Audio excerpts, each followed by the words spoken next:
Bismillah ar-Rahman ar-Rahim. Day 16, and 2 videos ago I referred to how to actually memorize. Some people don't know how to memorize. Memorize is so easy.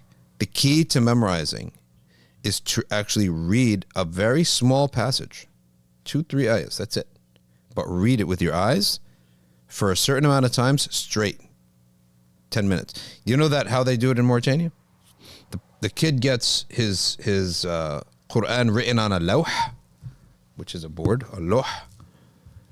2-3 ayahs, 5 ayahs, that's it.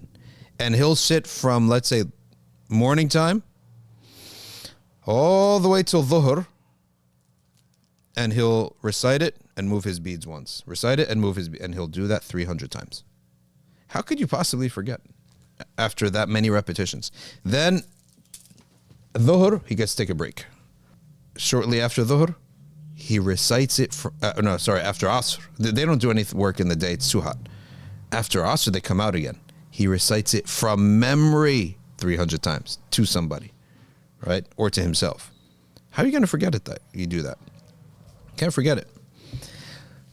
Allah subhanahu wa ta'ala says, بعد أعوذ بالله من الشيطان الرجيم أأمنتم من في السماء أن يخسف بكم الأرض فإذا هي تمور.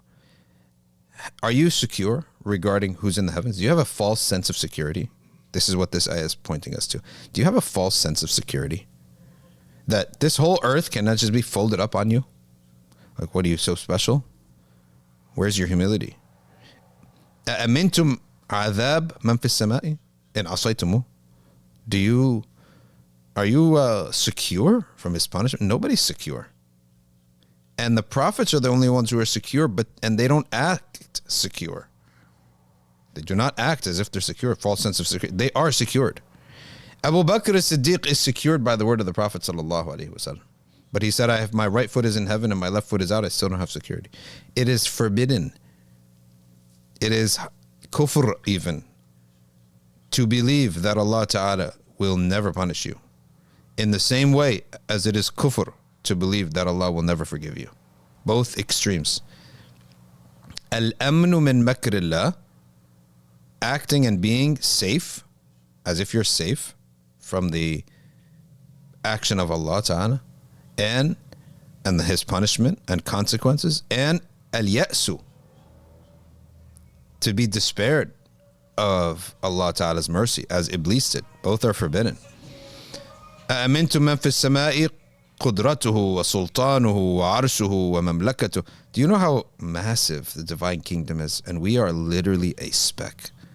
It's insane. I mean, in this material world, you zoom out of the earth, you get into the solar system, you get into the galaxy, then you zoom out of the galaxy, then you zoom out of that, then you zoom out of that. You keep zooming out until the whole galaxy that we're in, forget the sun, the whole galaxy that we're in is a speck.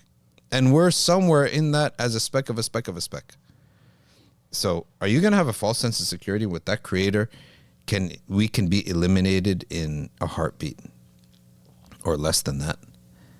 When the Prophet ﷺ asked Jibreel one time how he destroyed a nation, he said, I took a pin and I plucked a veil of mercy that was there. The veil that was protecting them, I plucked it. When that one little prick space did not have Allah's preservation there, the punishment reached them. They were finished. Now, this is not meant to scare a person, but it's meant to go back to our humility. Now, here's the beauty of it. If you accept this, then what now is the value of the verses of mercy? I was like, well, we are so little, and Allah is so great, yet He listens to me. And He commands me to pray to Him, and He says, ask me what you wish. And if you don't ask me, I'm going to become upset with you. SubhanAllah. Prophet ﷺ said, من لم يسأل الله يغضب عليه. هذا hadith. من لم يسأل الله يغضب عليه. Who does not ask Allah Ta'ala, He becomes angry with him. So after this great power and this minuscule nature of ours, now that same power is telling us, if you don't ask me for your needs, I become upset with you. You have to ask me. Every single thing, ask me. And all this is made for you. SubhanAllah. So Abu Hassan al-Shadhili, when he thought in his mind, oh Allah, when do I become your wali? He heard a voice that said, when you're grateful. He said, when do I be grateful? He's heard a voice said, when you realize everything is created for you. He said, what about prophets and kings who are greater than us? Prophets and spiritual and kings in the dunya. Prophets in the afterlife. He said, even they were sent, the prophets were sent to guide you, and the kings were sent to protect you. SubhanAllah. So when I look, I should say, the creator of this whole universe has created this oxygen for me to breathe. Self-centeredness. If someone is a narcissist by nature in Islam, we don't say eliminate it, we say put it in the right spot. The right spot of narcissism is that Allah created everything for you. But where do we take out of narcissism? He said, is that you're no better than anyone else. You're a speck. That's why we have to accept both of these seeming extremes. They're not extremes, they're just truth. We are so insignificant, yet we are so loved. That, subhanAllah, makes a person super humble and super secure and feeling good and grateful and so warm on the inside. Like you are so nothing, but you are so loved at the same time. That's what makes a mu'min a healthy person. Now, I don't want to go into something controversial, but look at what the Jews teach. Just because of who you are, you're superior. It's the exact opposite message, right? And just because of who you are, the rest of the world wants to kill you. They hate you. Anti-Semitic. So you're actually warping someone's head with these two beliefs. We have the two opposite beliefs. We are insignificant, yet we're loved. Because I'm insignificant, I don't be arrogant over anybody else. I never have false sense of security. I never take anything for granted. And because I'm so loved by the creator of this whole world, I don't worry about anything. I feel happy. I feel so relaxed. I feel so ecstatic that this creator loves me.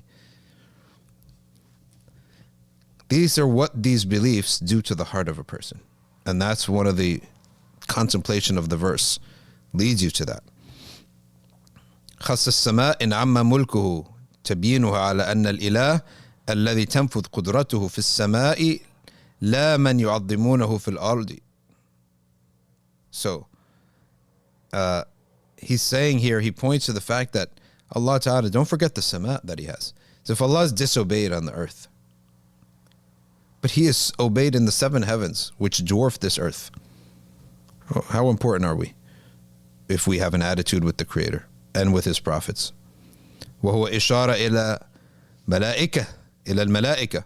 So this is an ishara to the angels who fulfill the punishment, because we affirm that Allah Ta'ala is not a body and therefore not in a location. He's not limited into location. This is in Aqidah Tahawiyya and all Aqidas of Islam. The tanzih, that Allah is not a body and is not limited to a location. He's not in a location at all of his creation. He created the thing, therefore he's not in it. So Qurtubi says this is an ishara to the malaika, specifically Jibreel. Why? Because he is the one who is assigned to punishment. He is the greatest of Allah's angels in size, in mission, and in love from Allah, and in beauty and in strength. No one competes with Jibreel. He is the chief of all angels. Just as on the Day of Judgment, Muhammad sallallahu alaihi wasallam is the chief of all messengers and all humanity, Jibreel, he is the chief of all angels.